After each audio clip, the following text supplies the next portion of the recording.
اولو الالباب لوگ یعنی عقل والے اہل عقل لوگ کون ہیں؟ فرمایا کہ وہ زمین و آسمان کی تخلیق میں غور و فکر کرتے ہیں، تدبر کرتے ہیں، اور پھر وہ خود پکار اٹھتے ہیں کہ ما خلقت ھذا باطلا، مولا تو نے اس کائنات میں کوئی چیز جو ہے وہ فضول پیدا نہیں کی۔ اور حدیث شریف میں بھی آتا ہے کہ غور و فکر کرنا، تدبر کرنا یہ افضل ترین عبادت ہے۔ غور و فکر یعنی اس کائنات میں غور و فکر کرنا، اس کائنات کی ہر شے میں غور و فکر کرنا، خود انسان کا اپنے نفس کے بارے میں غور و فکر کرنا، تدبر کرنا، یہی وہ دولت تھی جو ہمارے اسلاف کے پاس موجود تھی، اور جس کی بدولت وہ پوری دنیا پر چھائے رہے۔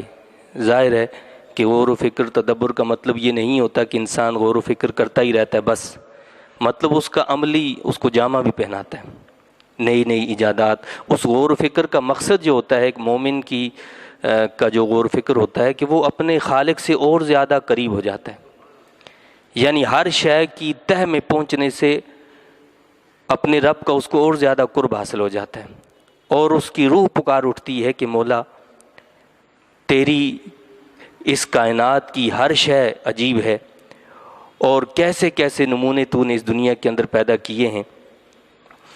اور یہی وجہ تھی کہ ہمارے اسلاف جو ہیں وہ علم سے بڑی محبت رکھا کرتے تھے۔ برطانیہ کا ولی عہد شہزادہ چارلس جو ہے اس نے اس بات کو خود لکھا، اس نے کہا کہ اسلام نے علم کی حفاظت اور ترویج میں نمایاں کردار ادا کیا ہے۔ وہ کہتا ہے کہ 10ویں صدی میں جب کہ انگلستان میں قتل و غارت کا بازار گرم تھا، اس وقت مسلمان اسپین میں علم کے دریا بہا رہے تھے۔ جب انگلستان میں کیا ہو رہا تھا؟ قتل و غارت گری ہو رہی تھی، اور اسپین کے اندر جہاں مسلمان تھے وہاں علم کے دریا مسلمان بہا رہے تھے۔ اس وقت قرطبہ یورپ کا مہذب ترین شہر تھا، اور صرف بادشاہ کی لائبریری میں 4 لاکھ کتابوں کا ذخیرہ تھا۔ بادشاہ، سمجھتے ہیں آپ نا کہ بادشاہ کی لائبریری میں 4 لاکھ کتابیں تھیں۔ اور آگے لکھتا ہے حالانکہ اس وقت پورے یورپ کی لائبریریوں کی کتابیں اگر جمع کی جاتیں تو وہ 4 لاکھ نہیں تھیں۔ پورے یورپ کی تمام لائبریریوں کی کتابوں کو جمع کر لیا جاتا تو وہ 4 لاکھ نہیں تھیں، لیکن بادشاہ وقت کے پاس اس کی لائبریری میں اس وقت 4 لاکھ کتابیں تھیں۔ تو آخر وہ لوگ پھر ترقی کیوں نہ کرتے؟ اور آج اسی کا الٹ ہماری حالت ہے۔ آج ہماری لائبریریوں کو بھی دیکھ لیں، اور دنیا کے وہ لوگ جو آج سپر پاور بنے ہوئے ہیں، جو دنیا کو دھمکا رہے ہیں، آپ ان کی لائبریریوں کو بھی دیکھیں تو آپ حیران ہو جائیں گے کہ ان کے پاس کتابوں کے ذخیروں کے ذخیرے پڑیں، ان کے پاس نایاب کتابیں موجود ہیں، ان کے پاس علم و تحقیق کی ہر چیز موجود ہے، اور ہم علم و تحقیق سے بالکل دور ہیں۔ ہمارا اس سے کوئی واسطہ ہی نہیں رہا، ہمارا علم سے کوئی واسطہ ہی نہیں رہا۔